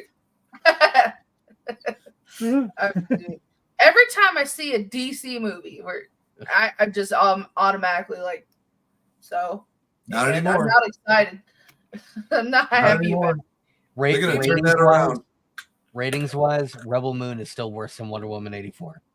That's true. it. Okay. I'm still not going to see it. I'm not going to decide for myself. Trust me, that's the smart thing to do. I believe Just it. get ready. As far as DC goes, wait until was it December? Creature Commandos start. No, they're saying Halloween. Halloween. 2024. Okay, there you go. Start there. That's where it starts. Everything before it, just forget it even happened. Well, the Okay. Suicide Squad is fine. Yeah, Peacemaker is fine. Oh yeah. Well, those are staying though, so that's I guess that's You know who's doing really good with the DC stories? Is their the video game teams. Video games. Yes, They're doing awesome. their games are good. There's a new Suicide Squad game where it's Suicide basically Squad versus the Justice League. Yep, that's Yep. exactly. That is so interesting to me. That entire story, the way they're depicting it so far, looks awesome. I want to play that as soon as it comes out. It looks exciting. I Or is saw it it already? Comes out February 2nd, if I'm not mistaken. Yeah. I want it that's so bad. Groundhog Day. So, if we start playing it and stream it on Groundhog Day, we're going to get stuck in a time loop where we're playing the same game over. Where we're falling off cliffs forever. Forever. I think 10,000 years. 10,000 years. Give you such a kick in the neck. Yeah, you got it. You got it. I You did. absolutely did. Absolutely. That's why I said it. I needed some apple juice. Well, I wish we could maybe we should take a few more episodes so we can talk longer on the Bebop before we bounce into tangent time. Yeah, I think you guys should just finish it. No, I'm just kidding. Well, there's I'm not gonna time say restraints on my end for that too. I can't. Yeah. Unfortunately, No. I shouldn't say unfortunately. Fortunately, I have little ones that are around the house, and I can't watch. Trust me, I cannot watch an episode when they're awake because they don't stop talking to me. Yeah. So, I can about 4 episodes a pop is about the extent of what I can do. So, Yeah. I mean, I would love to be able to binge it, But between 9 to 5, family, and then this, not enough time in a day until we're doing this full time. Yeah. Hopefully soon. Hopefully soon. They say it takes 10 years. Are we going to do any more anime movies? Like I said, I think eventually, I think we need to get them into some of these episodes first. Yeah, I think I'm not trying to add too much to the palette. I guess I just I'm excited to talk about it, if that makes sense. Yeah, that's her thing, man. Anime is her thing. We're still working on the appetizer platter. We just had some cheese sticks with marinara sauce for our Cowboy Bebop, and now we're moving on to something a little bit more light and fluffy, little creme fraiche, if you will. Yeah, I the guess poo you like platter. in queso. Okay, who ordered the poo platter? I think you guys are gonna like it so far, though. I just can't wait for you to finish it. I just can't wait. I'm just so excited. so we can finally talk about like the connection of all the characters. Yes, because that's the deep stuff. Yeah, we don't want. Well, let's think about it. Today, Thursday, we'll probably do episodes 17 through 20. Yeah, I can't think of anything else coming up before that. I guess any previews. Nothing else is really coming out, right? Yeah, and then next Sunday will be 20 to 24 or 21 to 24. I mean, I did hear, I don't know when, but I did hear that a new Ghostbusters Frozen Empire trailer is supposed to drop soon. Oh, really? Well, the good news with that is we could do, split up the stream. We could do 4 episodes of Bebop and then the thing, because 4 episodes is kind of a stretch to talk about for 4 hours or 2 hours. Yeah, I don't know. But an hour. All we did tonight was talk about just the episodes. We didn't tangent at all, Keith. Not even This is one of their the first 5 minutes. Not even 15 minutes later. Is Ghostbusters coming out? When did you say it's coming out? In May? March, I think. March, yeah. What is the big May movie this year? They always have a big movie in May. Nothing. Future Road or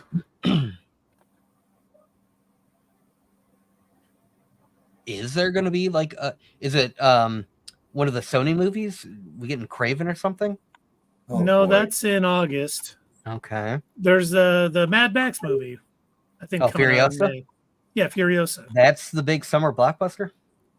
Oof. At this point, wow. I mean, it was going to be Deadpool or Captain America: Brave New World. Yeah. But that got pushed back. Well, Deadpool's coming out in July. Who's supposed to be Captain America in that movie? I'm not familiar. Did you watch the TV show, Falcon and the Winter Soldier? Oh, yeah. I did. Yeah. It's going to be the Falcon. Okay. I liked the I can't remember which YouTube channel, but somebody did like a parody video kind of like poking fun at how that show ended.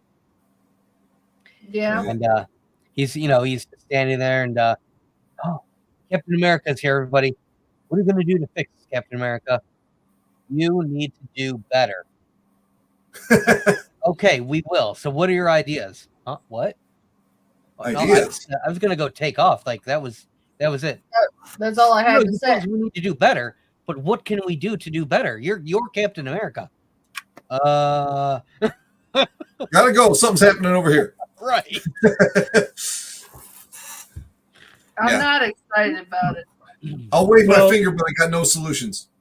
The reason that Brave New World is moved almost over a year is because they are doing rewrites right now.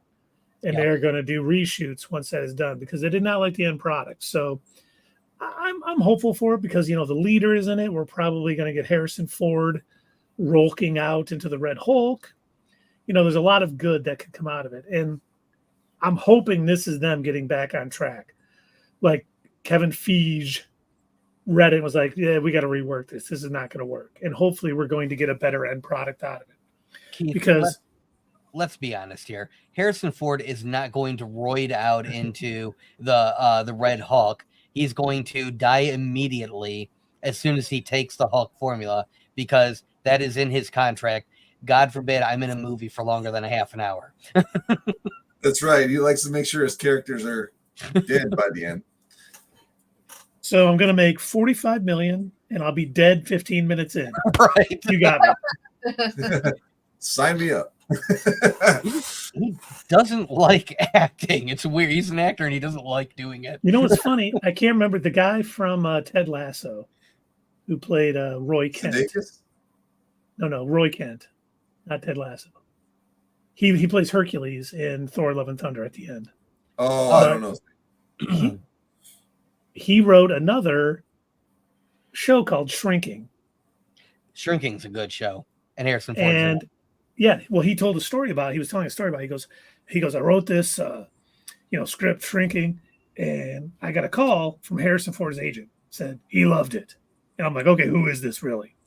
Right. And he said he went over to Harrison Ford's house, and like he walked in and he's like, it's the best script I've read in like 30 years or something. And he's like, Shrinking, right? And he's like, yeah. And he said there were scripts all over Harrison Ford's house. Like he's read hundreds of them in the last week. And he like went out of his way to like, the reason Harrison Ford is in it is because he read it and loved it and wanted to be in it. And I don't think Harrison Ford does that about a lot of things. Like they're like, please be General Ross. Right. Here's a number I'm going to write down. Add 2 more zeros. Right. Okay. Okay, I'll be in Kill me off halfway through. Oh crap. He just redeemed it, Arnold. All right, hit the button, Keith. Get out of here. What are you talking about? Guys, I have a question. What is your question, Sierra?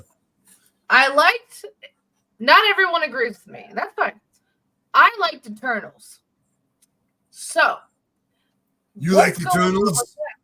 What is going on with Eternals? I haven't heard anything since it came out. I know Harry Styles is supposed to be part of it, and that's all I know. What are they doing with that? Are they just going to ditch it because people didn't like it so much? No, I don't think so. I think we're going to hear more about, Sky Fox or Star Fox, which is, Harry Styles' character, and more about the Eternals coming up. And I think a lot of that's going to compose. This is a full circle moment in Brave New World, because part of the rumored plot of Brave New World, the Captain America movie, is that the Celestial who was frozen in there is adamantium. So everyone's going to be trying to get that resource from that. And I think that'll spurn out, and we'll see, because there was a lot from Eternals. I thought you said Turtles at first. And I was like, we saw a lot of Turtles Mutant Mayhem. They're coming out with a show, but that's funny. And we haven't seen anything with Black Knight from the, teaser at the end of that movie, which we all wanted. We heard Blade's voice, and that has been delayed nonstop. So I'm with you. I don't think they've given up on the Eternals. I think they're just waiting to bring them back in. Well, the Eternals need to be there for Galactus, because Galactus is going to present a threat that the Eternals need to deal with. Yeah, that's what I was gonna say. Like they were talking about. I thought Galactus was gonna be the new big bad. I was prepared for that, and they also there's a plot. She took a little time off work. She sat alone in a room. She had a few drinks. She got ready for it, No, but shut up, Dad. What was I saying? You threw me off. You were prepared for it. You prepared for Galactus. Oh, okay. So there's a plot hole where, there's a big hand just kind of outside Earth. It's just big, and no other Marvel character knows about it or is concerned. In Ms. Marvel. Nobody else is looking into the big hand that came out of the Earth. That'll be in Captain America: Brave New World. It's coming. Okay. Because I'm talking about like nobody else though. Well, okay. Well, it was mentioned in She-Hulk. Did you see the Marvel? Oh, okay. Did you see the Marvels? I didn't see the Marvels. No. Okay. Well, the Marvels is supposed to follow on the coattails of Secret Invasion, and they don't mention Wait, that. what? They don't mention really like anything going on with scrolls show are you being talking about, issue Doug? on Earth. What? Never What show heard are you of talking Secret about? Invasion. What's that? Oh, you've probably never heard of it. But anyway, so in this show, there's like this, like it ends with this whole big, oh my gosh, we're on the hunt. We're killing off scrolls. And then in the Marvels, they do not bring that up at all, as if it didn't even happen. In fact, at one point, one of the heroes comes up and is like, hey, I'm going to take these scrolls to Earth to hang out. And it's like, oh, did you guys not see the latest Marvel show? Because that's probably a bad idea. What you're talking about sounds like Special Investigation, but you called it something else. Oh yeah, I don't know, weird. But anyway, yeah. So I think what happens sometimes with some of these MCU things is when they realize like a story plot or something that just they don't really need to bring up, and they kind of maybe sort of internally, tuck it under the covers. Like maybe everyone will forget about that because they also from Eternals they haven't brought up, the Black Sword, whatever that thing is called. Yeah, the Black Knight. I just mentioned that. And Yeah. Blade Isn't talking that to him. Jon Yeah. Snow? Yeah, Keith talked about it, but not knowing an MCU is. Right.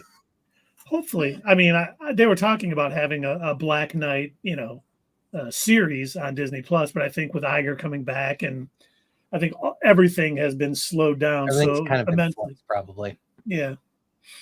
Whether they But I made it a definitely- spotlight special.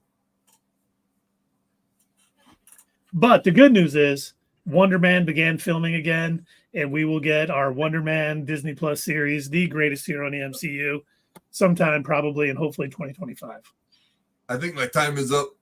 Nope, you But- got 12 seconds left, Arnold. I've got 12 seconds to say, Sierra, Wonder Man is Keith's favorite.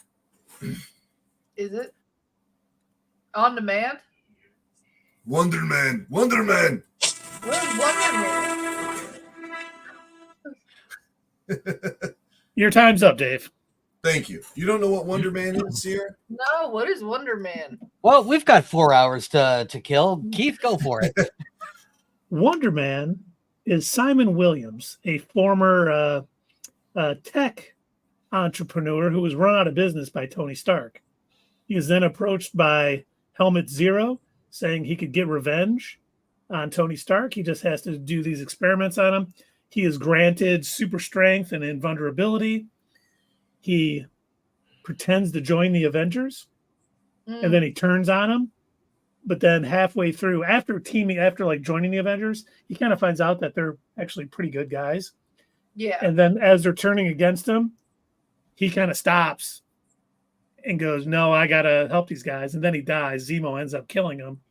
But then he comes back to life a little while later, and he's almost pure ionic energy. And Okay. he went through a lot. Like after dying, he was kind of fearful for a while. He went to Hollywood, and he was an actor and a stuntman and all these other things. And he's a really interesting character if written correctly. Currently in the comics, he's a pacifist, which I hope they don't do on this show, because that would be kind of weird for a superhero show for a guy to not want to ever do anything. Yeah. But I suppose they might do it. Okay. I think you've talked about it before. I think I remember him Yeah, we did it in Focus on. And the good news is the show is going to have his brother, Eric Williams, who's the Grim Reaper. After Simon Williams was killed, Wonder Man, he blamed the Avengers, so he became a supervillain, the Grim Reaper. And he ends up in the comics, the Vision is built off of Simon Williams' brain patterns. And so Simon feels like the Vision is another brother, and it drives his brother Eric crazy. Like, he's not a brother, he's not related to me. And there's a lot of good storylines that go through that. Let's just say it's deep. And that's your boy, by the way, Zemo. Sierra, Daniel Bruhl. I like Zemo. He's dope. I know. Yeah. He's pretty funny. And he's the one who he kills Wonder Man at one point. I was wondering what happened to him. Zemo's got more stories to tell. No, he was on the Falcon and the Winter Soldier show. Yeah, I was gonna say, okay. So there's a lot coming with that movie coming out then. I see. Okay. And if anybody needs it, we have a link to our In Focus on Wonder Man in the chat. So go ahead and click on that.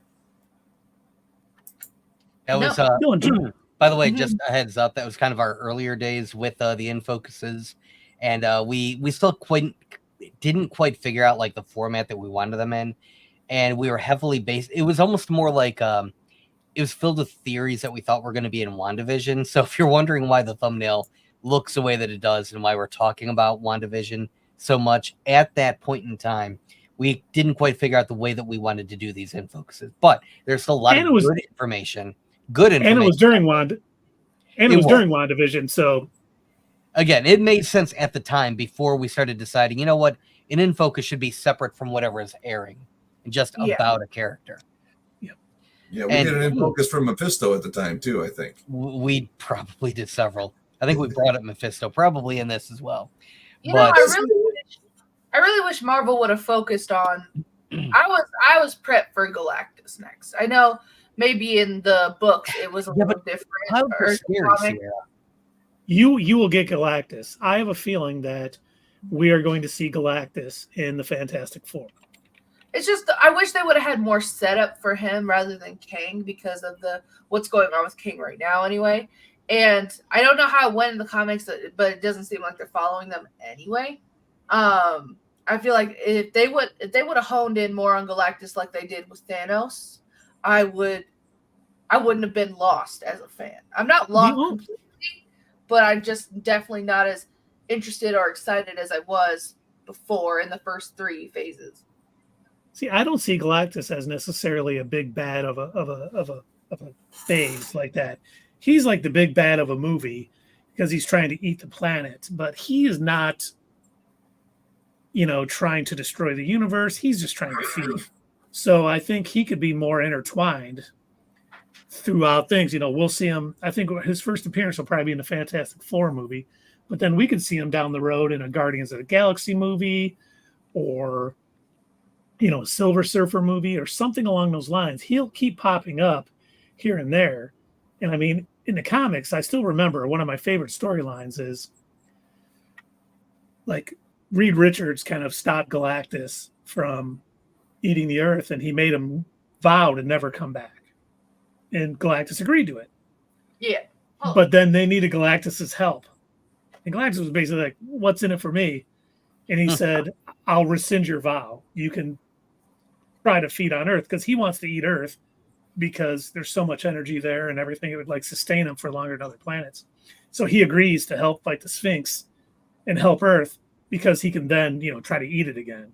And I just thought little things like that, intertwine stories like that for Galactus where he pops up here and there and he's not like the focus of a phase because he's, while extremely powerful and he's kind of a cool complex there, he's like the last person from the previous universe and he survived into this universe. And that's kind of the way he is. He's a fundamental force of the universe. I think he's better popping up and being the big bad of movies here and there or being something that needs to be stopped than someone who is a big bad of a phase. That's more the Thanos, the Kangs, and then hopefully Dr. Doom. Yeah. That's exactly where I was going. Okay, I got you.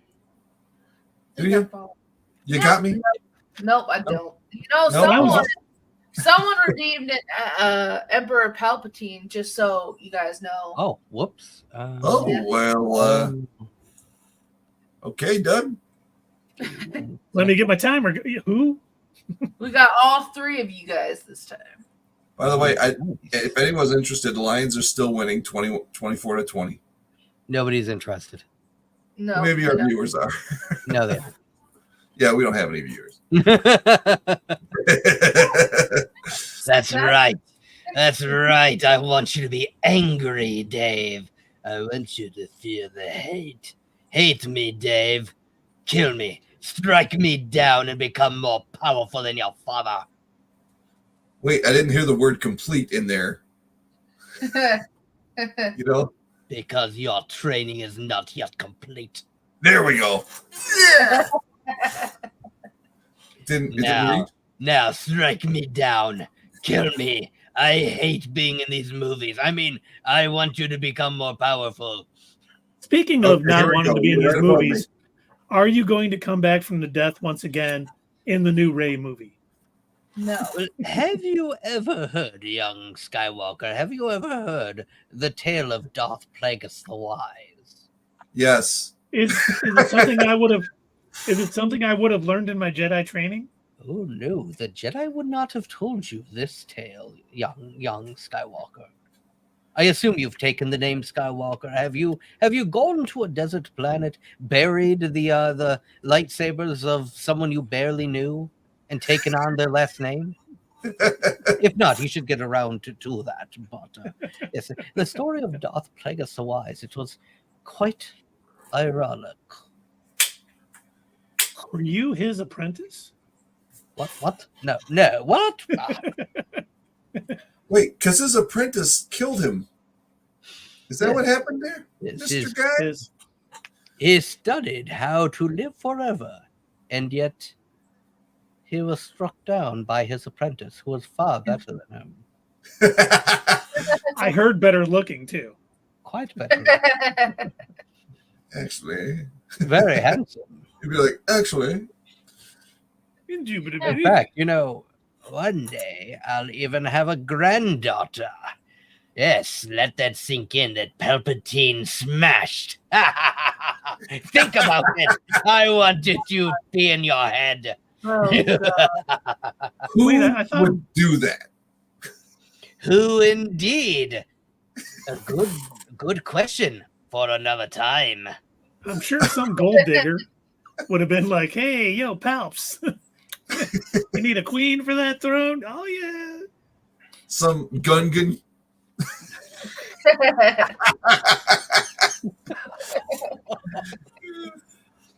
I don't know if you've seen my empire, but it's pretty racist. Oh yeah. Oh, so I don't like aliens. They're gross. It wasn't Jill Binks. No. I never even liked Jill Binks. I was from Naboo and I hated it. I murdered all of the Gungans as soon as I could. That's too bad. They were from your own planet. Even the women and children? Especially the women and children. Kind of like Anakin with sand people. Yes, his anger made him powerful. He used his hate, the true way of the Sith.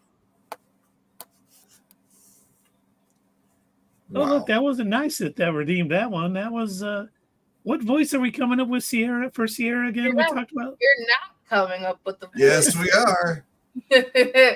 I don't know. We need a truly evil voice for her. I can't do voices. You'll be forced to. You're doing a voice right now. I don't know how to do voices. I can only do me. All right, we'll do something else for you. I think that was pretty cool. I'm so weak. Help me, Anakin. Save me. Weak. Oh, he's getting me. Your time is up, Amp. Yep, yeah. That's the end, Palps. Good guy, Palps. Palpatine returns. We got all three. He returns again in the new Rey movie. Oh my god, I hope not. Why are they making a Rey movie anyway? But look, I look at it this way. Dave Filoni is still in charge of all creative decisions. Mm-hmm. So if there's something in that movie that's going to be terrible, he's going to fix it. Because like I said, when we were talking about this before, I think the character of Rey has potential. On paper, everything about her character sounds good. It's a lot like the actress. Here's the thing, and Sierra, you will fight me on this. On paper, Sabine Wren sounds really fucking cool. Let's list off everything about Sabine. Okay. All Sabine did was ruin crap. She went in and ruined everything. Maybe, but again, I'm not talking about what she did in Ahsoka. Let's talk about her character and why she should work. That's all I want to do, just for this episode. her character doesn't get held accountable for the bull crap that she pulls. How about that? And a lot of others didn't either. Neither did Jar Jar. Right. He put Palpatine in power. There's a reason I stopped watching Star Wars. You do know that. And it was Sabine. Yes. You know what? I blame now I blame it all on her. Now I do. I thought you blamed it on the rain. Blame it on the rain. I thought you blamed it on the drain in the faucet that dripped all night. All of the above. Absolutely. Well, let's let Doug finish his thought. Okay, go ahead. So, on paper, where's Sabine from? Mandalore. Wow, that took you guys way too long. I was waiting for Sierra to answer. I thought you were talking to her directly. This is you educating our young friend down here. She has educated us with anime knowledge. And now, what do we know about Mandalorians? Nothing.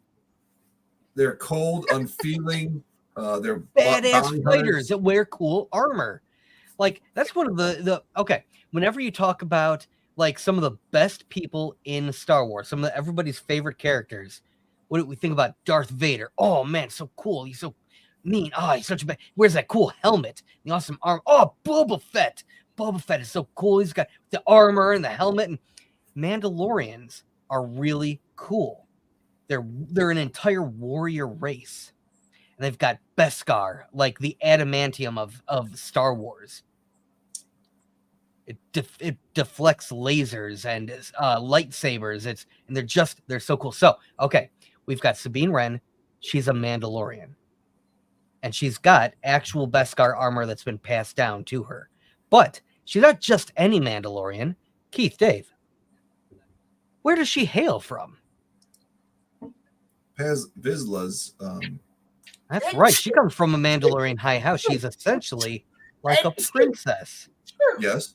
She's like Mandalorian royalty. She comes from a very high house. So we've already established she's a Mandalorian and she comes from a high house. But she doesn't let that get in her way because she's a rebel. And how does she show that she's a rebel? What are some of the things that she does throughout all of Rebels? Her art. Her art. That's right. She's doing graffiti and art and spray painting everything. In fact, one of my favorite scenes is when she completely spray painted a TIE fighter. It was badass. She comes up with the rebel symbol. Mm-hmm. Sierra, you should like her. Then it gets better. She acquires the Darksaber, and she doesn't just handed it, she wins it in a fight. Yep. She trains with a Jedi Master on how to use a lightsaber. And so she knows how to fight as a Mandalorian and now as a Jedi. So everything, when you write all of that down, everything on if you were building your character, Sabine sounds really friggin' cool, right? No. No. All right. Okay, that's fair, I guess. Okay, let me say, I'm being bitter. So let me just say, she had potential. There you go. That's all I'm trying to say. That's all I'm trying to say. She came in and she ruined everything. Yeah, she did. She absolutely did. Yeah. She has all the skill set. If you think about it, she has the skill set and the characteristics of the Mandalore. From what you just described, yeah, she does. And she has faltered, but that only means she can rise above it all and redeem herself. And I think my biggest problem is the way they depicted her in Ahsoka because literally, I gotta hear this. I already said it. You go in there, and she just immediately doesn't listen to Ahsoka. She's got an attitude, okay? And I know she's always had this attitude, but it's worse and it's annoying. It's not charming at all. And then she just keeps everything she does. She's trying to be a rebel. She's trying to be like, oh, I'm not going to listen to anybody but myself or whatever. Every time she makes a decision based on that, she messes up. I can't say what I want to say, but she just messes up everything consistently. They don't write shows about conformists. And then what she does is, instead of using her common sense in her brain to know that she's being manipulated by the Sith, she's like, no, okay, I'll just go with it. And I'm thinking, at first, I'm like trying to give her the benefit of the doubt. And I'm like, no, she's not that dumb. She's not that dumb. She's not gonna do that. There's a reason she's doing it. Nope, it's exactly what they say it is. And it's emotional response that is not tactful at all. I don't even think you should consider that a Mandalore way, because she's not thinking tactfully or skillfully. She's thinking with her emotions and completely putting the galaxy in jeopardy based on what she wants, which is another character flaw. She is completely selfish as well. Well, let me just say this. Everybody is selfish a little bit. And No. you know what? For one of her friends, she was willing to do anything for any of her friends. And she thought she would be able to outmaneuver them and be able to save Ezra and do what she needs to do. I mean, if she didn't make a mistake, then Thrawn would have never got back here and we wouldn't get what we're getting next. I mean, heroes and people have to make mistakes so things can advance. If she would have did the right thing, then Thrawn would have been stuck in that galaxy and we would have never got him back here. Yeah. Right. And the Balin story wouldn't have been so interesting. I would have felt a little more comfortable if Ahsoka had held her accountable for what she did. Because, and she will in season 2. She said, basically she's letting go. She's forgive and forget. Ahsoka? Yeah. She's crossed over into a different way of thinking after she let go of her past. Ahsoka realizes that everyone has their own journey. I understand everybody has their own journey, but Sabine's journey directly interfered with everybody else's in the galaxy's journey. Well, her decisions that were made directly impacted everybody else's in the galaxies. I understand they did it for progression of the story, but in all honesty, I feel like they could have done that better if somebody held her accountable, because what they're teaching people is that you can make mistakes and you'll forgive and forget. You know, they're all about messages. But we haven't seen the end of the story. Once again, I am sure that may come up in Ahsoka season 2 or Filoni's trilogy or somewhere along the line that Ahsoka's going to be like, remember what we talked about? And you didn't listen, and this is what caused it all? Let's make better decisions in the future. She's not going to, I mean, should she take her lightsaber and like cut off a finger? That's not what that's for making that bad decision. Do it again, you're losing a hand. Right. That's not what I'm saying, but I feel like I'm more interested to see what happens when Ezra finds out. Because if you also consider the fact that Ezra gave his life for Thrawn to not do what she allowed Thrawn to do, that's what I'm interested in, is to see Ezra's reaction. He's going to be like, you did what to get me? I've been okay this whole time. You didn't have to do that. Like, I want to see something like that, and I don't know if they're going to do that with the story. And they might. It's just, I hope they do. I hope they do, because somebody needs to hold her accountable, because that's my problem, I think, with the story. I think what you're forgetting is it had been a really long time, and Sabine just wanted a little something, you know? It's not good enough. And remember, she knows that Ezra is going to be very upset, because when he asked her, she didn't answer. And you're right. When Ezra finds out what she did, when she basically undid I don't want to say screwed up, but messed up his sacrifice to keep Thrawn out of the galaxy, he's probably going to be a little upset. That's what I'm looking forward to, because that's where I was looking forward to when I was watching. I'm like, okay, finally, Ahsoka is with Sabine. She's going to say something about it. She's going to acknowledge what Sabine did, and then she did it, and I think that's my problem. Well, if it makes you feel any better, now Sabine is stranded on another planet and she can't leave.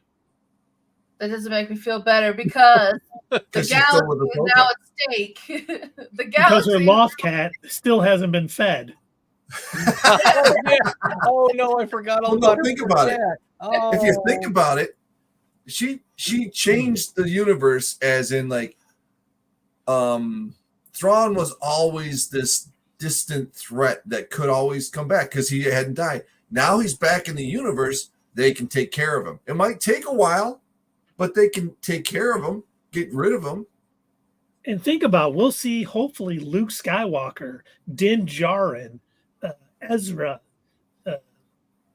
Mara Boba Jade, Boba Jar Jar Fett. We're going to Binks. see these people all team. Wait, Somehow what was the last one? Palpatine will return. Yeah, don't He's say already returned because remember this will happen That's before the sequel. So he's there, and he'll probably come down and fight. And Exegol will be up in here, and then it'll all shoot down. And doing supervisor work over the building of all those Star Destroyers. under the water. We've built 500 of them now for just 1,000 more. If you go to Exegol, everything's underwater, by the way, because that's where they put all the Star Destroyers when they were making them. So, Emperor, are you sure you want them underneath? Yes. Oh, okay. And by they the way, needed where are them we getting all under the fucking water for the humanities? element of surprise. don't So you when they get come, it? they can rise No, up out of it's the gonna be- water and be He's a gonna be force. so cool. This kid, Kylo Ren, you'll see. He's gonna come. I'm gonna do lightning. I'm gonna have my little robot arm lift me up, and it's gonna be really badass. You know what would be Right. interesting to see though? I kind of want to see Ahsoka grown.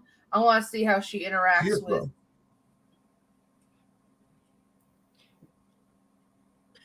What did I say? She's grown. She's not small. She's not a baby. I know, like older. Are you thinking of Grogu? No, Because he's little. Yeah, he's little. I want to see how she would interact with the Mandalorian and Baby Yoda. Well, I know it's not Baby Yoda, but Baby Yoda. And I'm also curious. I want to. They're never going to be able to do it, but like meeting Leia and Luke, that would be interesting. She has met Luke. She has. Yeah, Yeah, in have you the watched Book of the Boba Mandalorian? Fett. I wasn't familiar, so Oh, you didn't watch the Book of Boba Fett no. or the last episode of the season 2 of The Mandalorian? No, I haven't. No. I don't think Ahsoka was there though. Ahsoka wasn't there in that, but yeah, they meet in the. But you could just watch the Mandalorian episodes of the Book of Boba Fett, and you'd be all right. Yeah, Oh, those are the best ones anyway. Yeah, gotcha. Okay. They're but actually you know like, what? It is getting a little late. oh yeah, I guess it To is. Wow, find people. what happened? It's funny Oh, how yeah. we can just keep talking though, you know? That's good stuff. All right. All we right. got Well, someone to with that raid. being said, then Keith, do you want to help us find somebody to raid? Yep. Let's. Hold on, Let's I might do know somebody. All right. Oh, is Nice Sith playing tonight? Not Nice Sith, another friend of ours. Una Momenta. And by the way, for those that are wondering, when we say that we are rating, if you are new to all of this, what that implies is if you're watching us on Twitch, when we end our live stream, what we'll do is we'll send anybody watching over to that live stream. It's kind of a nice way to support other creators. And so if you want to, kind of hang on with us and then jump over to another channel, then, that's what rating is all about. Okay. Nope, sorry, they're not streaming tonight. I Nope. thought they were. They were not. Yeah. All right. Back to Keith. All I got is Macaw. Yeah. Oh, we got CW DeVarian playing Baldur's Gate. I was just looking at that channel too. Baldur's Gate, you say? Baldur's Gate playing? won the best game award. That's a pretty good game. I have the game, and I have not started it yet. I finally bought it, but I just haven't had time. It's really good. Really smooth. I played the Well, first they two Baldur's incorporate- Gate many years ago, and okay, hold on. I'm having trouble getting OBS started. It's acting silly. Uh-oh. I love the fact that they incorporate what do you call it? The dice roll feature in Baldur's Gate. I think that's great. How many sided die? 20. 20 sides. 20. 20. Because if you Yeah, when you play D&D, And- you have 20-sided die, 12-sided die, 8-sided die, 6-sided die, 4-sided die. Mm-hmm. As a as a D&D player. Okay, what was the channel that's playing Baldur's Gate 3? CW Devarian. I will put their name in the chat. CW spell the. Oh, good idea. Make it easier for you. I appreciate Lions that. are up 24-23, Keith. Mm. I saw the update on my phone. It's getting close. I would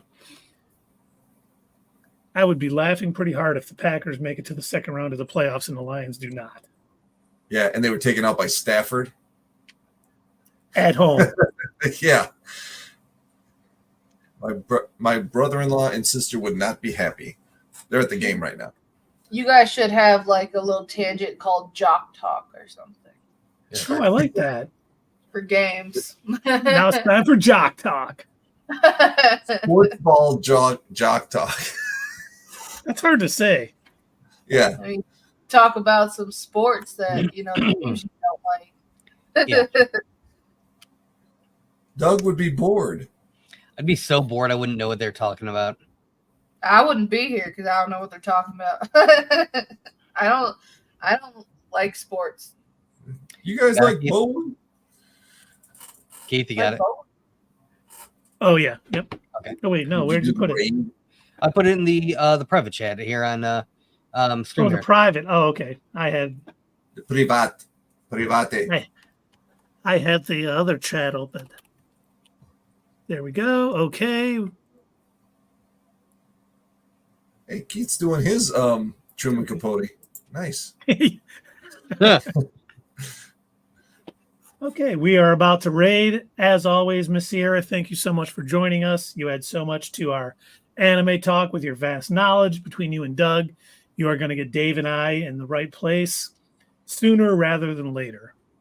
I hope so. And now, everyone, we're going to raid. So thank you so much for coming out. We'll be back Thursday talking about episodes 17 through 20 and maybe some other things and definitely tangenting. Thanks, everybody.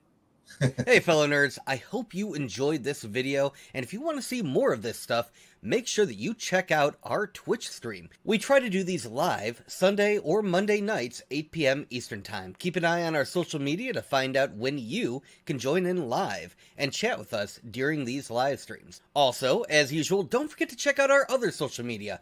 Add us at Twitter, comment down below, and we'll see you next time right here on Not Your Status Quo.